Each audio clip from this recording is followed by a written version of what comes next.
Last week, members of the Attleboro Historic Preservation Society were treated to an in-depth presentation about one of the jewels of Attleboro. The Society held their monthly meeting at the Attleboro Arts Museum, where Museum Director Mim Fawcett spoke about the museum's growth over the last 90 years. She also spoke about the history of the building at 86 Park Street, which was once the well-known department store London's. Mim spoke with us about the presentation after the event.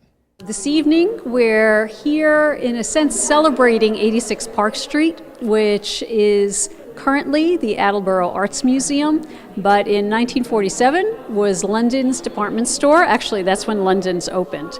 And I was presenting on behalf of David London, representing London's department store, and then at a certain point in the presentation merged over to the history of the Attleboro Arts Museum and how we utilize this same space. This building has been wonderful for so many reasons, and folks have great memories about this building, down to seeing Santa downstairs, down to coming here to get their Girl Scout uniform, and also I was pointing out during the talk that no one's forgotten that it's London's department store. It really doesn't look anything like the facility any longer, but the memory has stayed. And folks are more than eager to remind me that this was that building, that facility for quite a while. But from 1947 until 1994, with a little gap in between where the Attleboro Public Library lived here, the museum then in 1994 moved here from Capron Park and has been enjoying a lot of growth and a lot of success in this space. The museum is 90 years old. We just celebrated our 90th anniversary,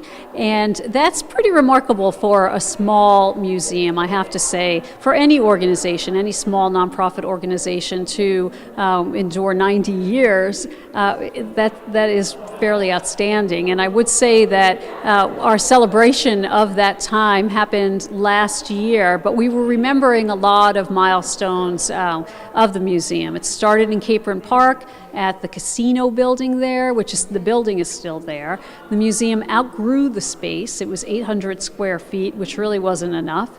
And we moved here to this space, which was 20,000 square feet, where we utilized the upstairs and the downstairs for exhibitions, for classes, for special events, for programs. We often open up our doors to the community, and we host a number of events here. And that's really what museums should be about. Museums should be about accessibility, appreciating the art, feeling comfortable looking at the art and questioning it, and to that end, we don't charge admission. Most of our events are free, so we like to make sure that people come in here and just have a chance to think and to explore art and culture. For the museum, we have quite a few events coming up. Right after the Winter Night Festival, we have our all-school show and museum open house. So we will be featuring work from students of all ages that have created artwork in our studios here for the past year.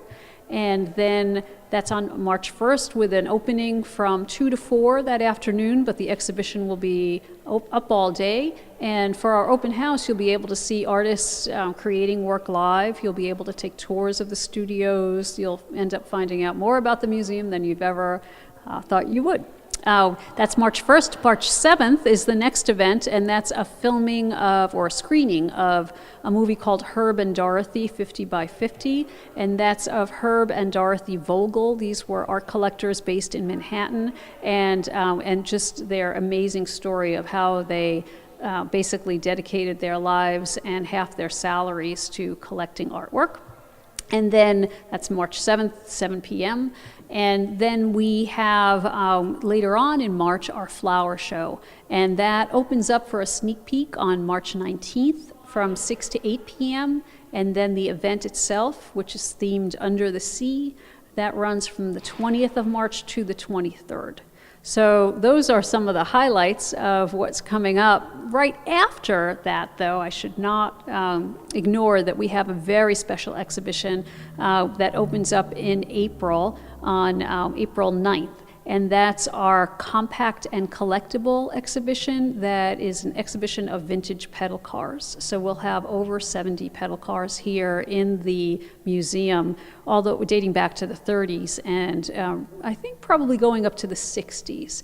Really incredible show of industrial design, memorabilia, and just great memories. If you're interested in finding out about the museum or membership here or volunteering here, we're always interested in volunteers, all ages. You can get in touch with us by visiting our website, which is attleboroartsmuseum.org, or you can get in touch by calling the museum, 508-222-2644. We're open Tuesday through Saturday, 10 to 5, and admission is free. Donations are always welcome. We have a few ticketed events coming up, but most of our events are free and open to everyone.